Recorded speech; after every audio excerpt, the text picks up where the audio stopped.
Queridos, com alegria eu desejo cumprimentá-los com a paz do Senhor. Amém. Muito obrigado pela sua recepção. Podeis vos assentar. Eu aceito, pastor. Eu aceito. Eu acho que vai ser melhor para mim. Deixa eu tirar aqui. Vai ser melhor para mim. Muito obrigado. É muito bom poder retornar a esta casa de oração e poder compartilhar uma palavra de Deus ao coração de cada um de vocês.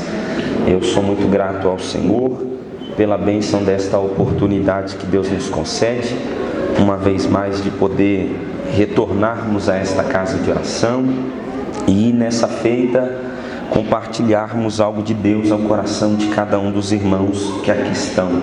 É uma alegria poder servir a esta juventude. Eu sou grato a Deus pela vida do pastor Magalhães, que é um referencial de Deus para nós pregadores e também todos aqueles que querem viver uma vida mais próxima do Senhor. É uma grata satisfação estar aqui. Deus abençoe a vida do pastor desta igreja e também a liderança na pessoa da Jamile, o Rafael, que nos fez este tão honroso convite de estarmos aqui. Deus abençoe a essa juventude, a esta igreja, e que aquilo que vocês estabeleceram como tema para ser tratado seja uma verdade vivida no decorrer dos dias sobre a vida de cada um de vocês. Queridos, antes mesmo de compartilharmos aquilo que Deus tem para falar conosco, eu quero compartilhar com vocês uma bênção de Deus que aconteceu em minha vida. Há um tempo atrás, Deus havia colocado em meu coração o propósito de escrever um livro. E daí, por causa da negligência minha mesmo, por causa da minha negligência, eu não conseguia executar este propósito de Deus. Uma coisa que não acontece aqui no Ministério de São Miguel, mas aconteceu comigo, essas coisas de redes sociais, Instagram, WhatsApp, sabe? Eu fiquei mexendo muito e eu não conseguia executar o propósito de Deus. Até que eu tomei uma atitude um tanto quanto radical. Eu parei de seguir todo mundo no Instagram, eu parei de ficar de conversa no WhatsApp. E daí, em 4 meses, eu consegui finalizar o livro que o Senhor havia colocado em meu coração. E hoje eu tenho em mãos essa obra para apresentar aos irmãos, à juventude, um livro que eu escrevi por título Você não é lembrete, você é referência. Certa vez Jesus se reúne aos seus discípulos e diz: lembrai-vos da mulher de Ló. Ele poderia apresentar um exemplo de fé, de perseverança, mas ele apresenta a vida de alguém que se perdeu para sempre. E daí eu faço uma exposição de Gênesis capítulo 13 ao 19, de uma forma bem simplificada, para aplicar a sua vida e te apresentar o porquê você não é um lembrete e porquê você é uma referência de Deus. Nesta obra eu fui presenteado por Deus também com o pastor Hernandes Dias Lopes, prefaciando meu livro. É uma obra, um material para abençoar a sua vida e também para custear alguns gastos do livro. Eu também tive a ideia de fazer algumas camisetas com o título Você não é lembrete, você é referência. Eu tenho alguns modelos femininos, alguns modelos masculinos. Se ao término do culto você sentir de Deus de me abençoar, eu sinto de Deus de ser abençoado, amém? Esse exemplar eu senti de Deus e eu quero abençoar a vida do vosso pastor Magalhães. Amém. Deus abençoe, pastor. Deus abençoe sua vida. Obrigado. Certamente Deus vamos abençoe. ficar com mais alguns. Amém. Queridos, eu pedi a Deus uma direção, eu orava e pedia a Deus uma palavra, e já faz algum tempo que Deus tem falado muito comigo a respeito de um texto, e em oração, em direção de Deus, o Senhor confirmou essa palavra ao meu coração, e eu quero ser sensível à direção de Deus e à regência do seu Espírito e compartilhar algo que Deus pôs ao meu coração. Você recebe uma palavra de Deus? Amém! Então abra sua Bíblia no Evangelho de Jesus, escrito por Marcos, capítulo de número 5.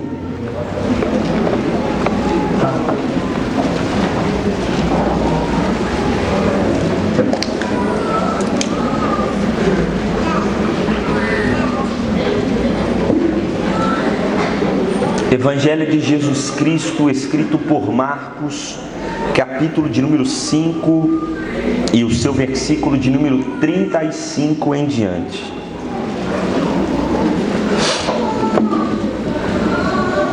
Marcos, capítulo de número 5 e o seu versículo de número 35 em diante.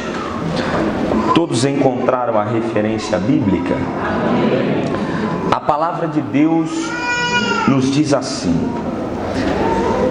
estando ele ainda falando, chegaram alguns da casa do principal da sinagoga, a quem disseram: a tua filha está morta, por que incomodas o mestre? Porém Jesus, tendo ouvido estas palavras, disse ao principal da sinagoga: não temas, crê somente. E não permitiu que ninguém o seguisse, a não ser Pedro, Tiago e João, irmão de Tiago. Tendo chegado à casa do principal da sinagoga, viu o alvoroço e os que choravam muito e pranteavam. Ao entrar, lhes disse: por que vos alvoroçais e chorais? A menina não está morta, mas dorme. Mas riam-se dele. Tendo ele, porém, feito sair a todos, tomou consigo o pai e a mãe da menina, e os que vieram com ele, e entrou onde ela estava. Tomando-a pela mão, disse: Talita cumi, que quer dizer: menina, eu te ordeno, levanta-te. Imediatamente a menina, que tinha 12 anos, levantou-se e começou a andar. Então assombraram-se todos com grande espanto. Mas Jesus mandou-lhes expressamente que ninguém o soubesse, e ordenou que dessem de comer a menina. Amém. Eu quero falar-lhes sobre um seguinte tema que o Senhor colocou ao meu coração. Eu quero falar-lhes sobre a seguinte temática: interrupções. Interrupções. Se você pode e tem comunhão com alguém que está ao seu lado, olhe para ele ou para ela e pergunte: você já foi interrompido a caminho do milagre?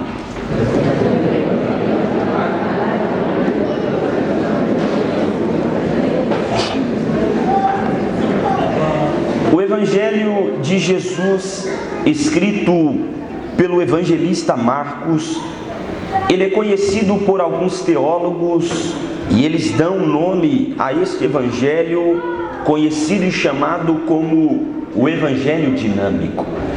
E por que aqueles que estudam a respeito deste evangelho vão chamar o evangelho de Marcos como o evangelho dinâmico? Eles chamam o evangelho de Marcos como o evangelho dinâmico porque Marcos ele tem os seus olhos postos nos acontecimentos. Ao lermos o evangelho escrito pelo evangelista Marcos, nós vamos ver que ele foca nos acontecimentos, ou seja, este evangelho transborda ação, transborda dinâmica, transborda a nós algo que nos prenda a entender melhor e nos prender a conhecer mais o que está sendo apresentado. Marcos, ele foca nos acontecimentos. Ele escreve de uma forma dinâmica para garantir um auditório inquieto, que quer conhecer muito, lendo pouco. E nós percebemos isso fazendo contrastes com os evangelhos de Mateus e o evangelho de Lucas.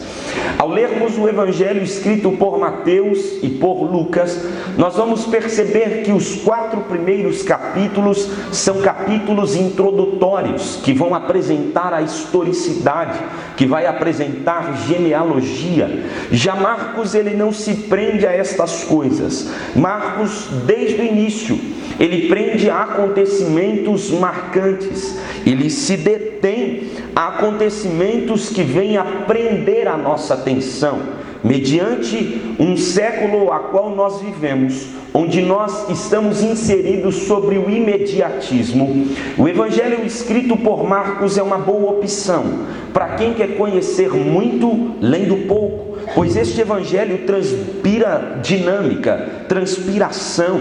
Todos aqueles que são impacientes, querendo conhecer muito de Jesus, talvez o evangelho de Marcos seja uma boa opção para você conhecer muito sobre a dinâmica do evangelho de Jesus, sobre como Jesus ele fazia. O evangelho e o ministério estabelecido por Jesus, ele é conhecido como um ministério itinerante. Jesus ele passava de aldeia em aldeia, cidade em cidade, e por onde ele passava e por onde ele caminhava, isso não é um jargão de pregador.